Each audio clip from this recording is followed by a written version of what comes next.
हरे कृष्ण कृष्ण कृष्ण हरे हरे हरे राम राम राम हरे हरे। श्रील प्रभुपाद की जय, गुरु गौरांग की जय। तो आज हम जो लीला श्रवण कर रहे हैं वह श्रील विश्वनाथ चक्रवर्ती ठाकुर द्वारा विरचित चमत्कार चंद्रिका से है और इस लीला का शीर्षक है गायक कृष्ण। एक बार राधा रानी कृष्ण के व्यवहार से क्षुब्ध हो गई। कृष्ण के प्रति उनको बहुत चिढ़ हो गया। वे अब कृष्ण के साथ मिलने के लिए घर से बाहर नहीं जाती थी। सब समय वे अपने ससुराल में अपने घर पर रहती थी। राधा रानी के मधुर संग से वंचित होकर कृष्ण बहुत मानसिक क्लेश का अनुभव कर रहे थे। वह अनेकों प्रकार से राधा रानी का मान भंग कराने की चेष्टा की, किंतु कुछ भी करने से कुछ नहीं हुआ। अंत में कृष्ण कुंदलता के पास गए। कुंदलता उनको राधा रानी से मिलने का एक उपाय कर दी। वह कृष्ण को एक युवती गायिका के रूप में सजा दी एवं उनको लेकर जावट गई। वहां ललिता गायिका व कुंदलता को लेकर भीतरी कक्ष में राधा रानी के पास ले गई। कुंदलता के साथ में उस नई गायिका को देखकर एवं उसके पायल के आवाज को सुनकर राधा रानी को कुछ आश्चर्य हुआ। वह अत्यंत प्रेम पूर्वक कुंदलता का हाथ पकड़कर उससे जिज्ञासा की, कुंदलते, तुम इस समय क्यों हमारे घर आई और अपने साथ किसको लेकर आई हो? यह कहाँ से आई है? इसका क्या नाम है? कुंदलता उत्तर देती है, हे राधे, इसका नाम कलावली है। ये आपकी बहुत कीर्ति सुनी है, इसलिए ये आपका दर्शन करने आई है। ये संगीत में बहुत पारंगता है, अच्छा संगीत गा सकती है। यहाँ तक कि संगीत विद्या में ये देवगुरु बृहस्पति को भी पराजित कर सकती है। मैं और ज़्यादा क्या कहूँ, आप स्वयं यदि सुने तो इसके गान की माधुर्य अपने आप अनुभव हो जाएगा।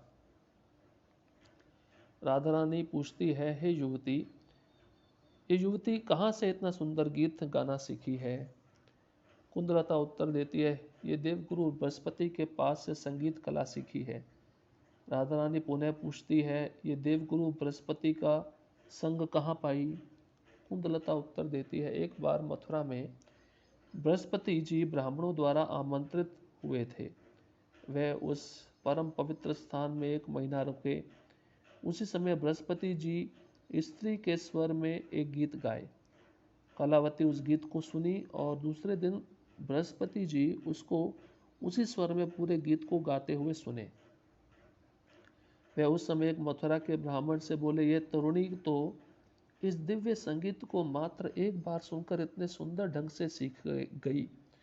मैं इसके प्रति बहुत प्रसन्न हूँ। कृपा करके उसको एक बार मेरे पास ले आइए। उस युवती को बृहस्पति के पास लाने पर वे उससे बोले, हे बुद्धिमती, तुम्हारा कंठ स्वर बहुत सुंदर है, जो कोकिल को भी पराजित कर रहा है। मैं तुमको गंधर्व विद्या की शिक्षा देना चाहता हूँ। मैं ऐसा किसी मनुष्य को नहीं देखा, ऐसा कोई स्वर्ग लोक में या किन्नर लोक में भी नहीं देखा जिसका तुलना तुम्हारे कंठ स्वर और मेधा स्मरण शक्ति से किया जा सके। जब तक बृहस्पति जी मथुरा में निवास किए तब तक उस तरुणी को संगीत कला की शिक्षा दिए। जब वे स्वर्ग लोक गए तब तरुणी भी उनके साथ गई। उसी समय उन्होंने उसे गांधर्व विद्या की शिक्षा दी। कुछ समय के बाद ये तरुणी स्वर्ग से मर्त्य लोक लौट आई। आप गंधर्विका है, इसलिए आप इससे सुन सकती हैं और किस प्रकार गा रही है इसको समझ सकती है। राधा रानी कलावली से बोली, हे भामिनी, तुम बृहस्पति जी से ये सब संगीत कला सीखी हो, कुछ गाओ, सुना जाए। कलावली के छद्म वेश में कृष्ण बोले, हे वृंदावनेश्वरी, मैं कौन सा राग गाऊं? राधा रानी बोली, तुम प्रदोष समय उषा काल के मलय राग का गा सकती हो। हे सुंदरी, वीणा बिना वीणा बजाए इस गीत राग को गाओ, हम लोग सुनेंगी। कलावली बोली, हे गांधारवी के राधे, आपके अलावा और किसको इस ब्रज में इस प्रकार का ज्ञान है? मैं एक मिश्र स्वर में गीत गाऊंगी, कृपा करके सुनिए। तब कृष्ण स्वर्गीय स्वर ध्वनि को भी परास्त करने वाला अति सुमधुर स्वर में गीत गाना प्रारंभ किए। राधा रानी के सहचरी सखियां उस गीत को सुनकर इतना विभोर हो गईं कि उनके नेत्रों से नदी जैसा अश्रुधारा बहने लगा। गीत के बीच में उनके अश्रुधारा बंद हो गया। संगीत के अंत में वह अश्रु बिंदु ठंडा से जमकर बर्फ हो गया। इसके बाद ठम ठम शब्द करते हुए झरने लगा। इसके साथ राधा रानी के हृदय में ब्रज के समान कठोर रूप से जमे हुए अभिमान भी विगलित हो गया। इस प्रकार सुमधुर गीत सुनकर राधा रानी आश्चर्यचकित हो गई एवं बोली, हे कलावली, तुम्हारा गान स्वर्ग के विद्याधारियों को भी पराभूत कर रहा है। मैं तुम्हारे अपूर्व गान से बहुत प्रसन्न हूँ। तुम्हारे जैसी युवती निरंतर हमारे साथ रहना चाहिए, तब हमारा जीवन सार्थक हो जाएगा। कलावली, यदि नंद नंदन कृष्ण तुम्हारा इस प्रकार के अपूर्व गान सुन लेते तो वे सर्वदा तुमको अपना कंठहार बनाकर रखते। कुंदलता राधा रानी से बोली, ऐसी बात मत बोलिए। कलावली बहुत साध्वी औरत है, इससे ऐसी बात बोलना उचित नहीं है जो किसी दूसरे पुरुष का कंठहार होगी। यदि इसके प्रति आपका इतना स्नेह प्रेम है तो आप भले अपना कंठहार बनाकर रखिए। तब राधा रानी कलावली के रूप, गान और सौंदर्य से मुग्ध होकर उसको एक कंठहार देकर आलिंगन की।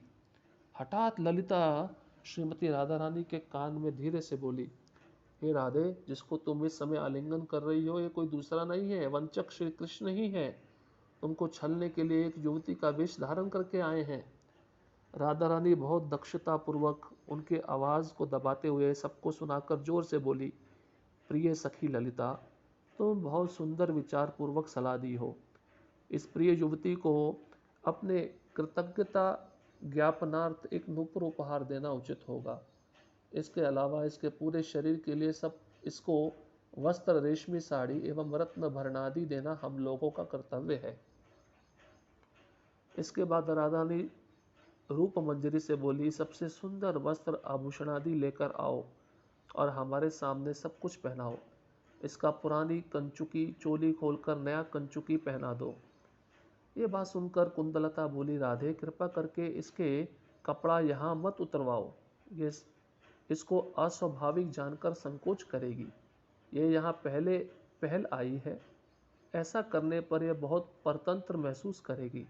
आप जो कुछ भी उपहार देना चाहती हो इसके हाथ पर दे दीजिए, ये अपने घर ले जाकर पहन लेगी।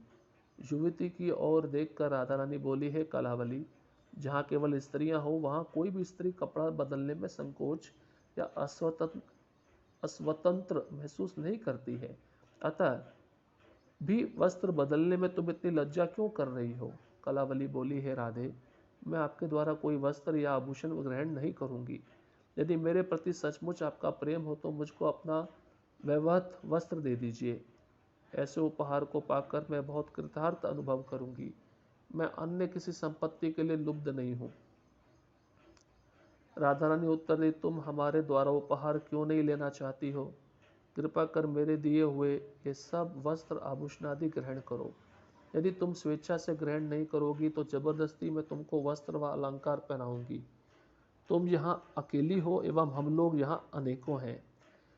तुम हमारे पास से अब भाग भी नहीं सकती हो। राधा रानी ललिता व विशाखा को आज्ञा दी, हे सखियों, पहले तुम लोग कलावली की पुरानी कंचुकी खोलकर अपनी नई कंचुकी पहनाओ। तत्काल ललिता व विशाखा आज्ञानुसार कलावली की कंचुकी खोल दी। उसके वक्षस्थल छाती से कंचुकी को खोलते ही दो आम भूमि पर गिर पड़ा। उसको देखकर राधा रानी पूछी, ललिता, इस कंचुकी से भूमि पर क्या गिरा है? कलावली के दोनों स्तन भूमि पर गिर पड़ा क्या? रूप मंजरी व उनके साथ के अन्य मंजरियां और सभी सखियां इस बात पर हंस उठी। अपना परिचय प्रकाशित होने पर कृष्ण लज्जित होकर मुंह लटका लिए और अपना मुंह कपड़े से ढककर राधा रानी के पीछे खड़े हो गए। कृष्ण की ऐसी अवस्था देखकर सभी सखियां व मंजरियां अपने मुंह पर कपड़ा रखकर हंसने लगीं। तब ललिता कृष्ण से बोली, अहो प्रतारक ठग, अब यहाँ से चले जाओ, हमारे पास और ज्यादा अपना पराक्रम दिखाने मत आना। इसके बाद कृष्ण दोनों आम को उठाकर तेजी से वहां से चले गए। वे फिर उन दोनों आम को कंचुकी के भीतर रखकर पहन लिए और जटिला के घर के सामने जमीन पर बैठकर जोर जोर से रोने लगे। जटिला जब देखी कि एक युवती उसके घर के सामने करुण स्वर में रो रही है, तब वह उसके प्रति दया में भरकर उसके पास गई और पूछी, हे युवती, तुम कौन हो? तुम क्यों रो रही हो? मुझको सब कुछ बतलाओ। कलावली बोली, है माताजी, मैं आपसे क्या बताऊं? आपसे कहने के लिए मेरे पास शब्द नहीं है। मेरा जीवन व्यर्थ हो गया। कृष्ण और ज्यादा करुण स्वर में रोना शुरू कर दिए एवं अस्पष्ट स्वर में बोलने लगे, मैं कीर्तिदा की बहन की बेटी हूँ। बचपन से मेरे साथ तुम्हारी पुत्र वधू की दोस्ती है। बहुत समय से मैं राधा को देख नहीं पाई थी। बहुत काल के बाद मैं यहाँ उसे देखने के लिए आई, किंतु हमारी छोटी बहन हमारे तरफ एक बार भी देखी नहीं। वह हमारी कुशलता के विषय में कुछ भी जिज्ञासा नहीं की, न मुझसे आलिंगन की। यदि मेरे जन्म काल की बांधवी मेरी प्रति कोई प्रेम न दिखावे, तो इस जीवन का और क्या मूल्य है? अब मैं जीवन धारण क्यों करूंगी? अब मैं प्राण त्याग करना चाहती हूँ। कृपा करके अपने पुत्र वधू से पूछिए कि वह क्यों मेरे साथ ऐसा व्यवहार कर रही है और क्यों अकारण मेरे प्रति इतना क्रोधित है। कलावली की सब बातें सुनकर जटिला बोली, प्रिय बेटी, तुम शांत हो जाओ, अब मत रो। मैं समझ गई तुम राधा के प्रति कोई अपराध नहीं की हो। मेरे साथ आओ, मैं तुमको राधा के पास ले जा रही हूँ एवं उसको समझाऊंगी, जिससे वह अब तुम्हारे प्रति प्रेम प्रदर्शन करे एवं तुमको आलिंगन करे, जिससे तुम आज रात्रि उसके साथ सुखपूर्वक सो जाओ। मैं इसकी व्यवस्था कर रही हूँ। जटिला कलावली को लेकर राधा रानी के कमरे में गई। ललिता को पुकार कर जटिला बोली, ललिते, इस समय राधा रानी का ऐसा निष्ठुर स्वभाव क्यों हो गया है? देखो, ये लाली उसकी बचपन की बांधवी सहेली है। यह दूर गांव से आई है केवल राधा से भेंट करने के लिए, किंतु राधा इसको आदर नहीं की, अपने बांधवी का आलिंगन नहीं की। इसके बाद राधा रानी की तरफ देखकर जटिला बोली, बेटी जरा देखो, तुम्हारे गांव से आई हुई ये लाली किस प्रकार करुण भाव से रो रही है। क्यों तुम इसका स्वागत नहीं कर रही हो, इसके प्रति प्रेम प्रदर्शन नहीं कर रही हो? अब मैं तुमसे अनुरोध कर रही हूँ, इसको बहुत प्रेम के साथ स्वीकार करो, इसको आलिंगन दो, इसके साथ कुछ मधुर बातें करो एवं इसकी आंतरिक वेदना दूर करो। ऐसा करने से मैं तुमसे बहुत प्रसन्न होंगी। राधा रानी बोली, माताजी, आप कृपा करके अपने कमरे में जाओ। आप जैसा बोली हो मैं वैसा ही करूंगी। मैं अच्छी तरह से व प्रेम पूर्वक इसको स्वीकार करती हूँ। जटिला बोली, पहले जो कुछ भी हुआ हो उसे फिर मन में मत रखना, सब भूल जाना। अब अवश्य तुम अपने बहन को निर्भयता पूर्वक एवं स्नेह के साथ आलिंगन करो, इसको मिष्ठान खिलाना एवं इसको अपने पलंग पर सुलाना। जटिला एक हाथ से राधा का हाथ पकड़ी और दूसरे हाथ से कलावली रूपी कृष्ण का एवं परस्पर बल पूर्वक आलिंगन करा दी। जब राधा व कृष्ण आलिंगन में आबद्ध हुए, दोनों महासुख से अभिभूत हो गए एवं उनकी आंखों से अश्रु प्रवाहित होने लगा। तब जटिला फिर राधा व कलावली से बोली, दोनों बहनों, अब तुम लोग पहले जैसे साथ में अच्छी तरह रहो एवं एक ही शैया पर सोकर एक साथ रात्रि व्यतीत करो। इसके बाद जटिला अपने कमरे में जाकर सो गई। जटिला के चले जाने के बाद कृष्ण सभी सखियों से बोले, अब तुम सभी लोग मुझसे पराजित हो गई हो। मेरे पास जो कुछ संगीत विद्या थी, मैं उसे अपना श्रेष्ठ अभिलषित मूल्य लेकर बेच दिया हूँ। उसका श्रेष्ठ मूल्य है राधा का आलिंगन। तो इस प्रकार से हमने सुंदर लीला श्रवण की। श्रील प्रभुपाद की जय, गुरु गौरांग की जय।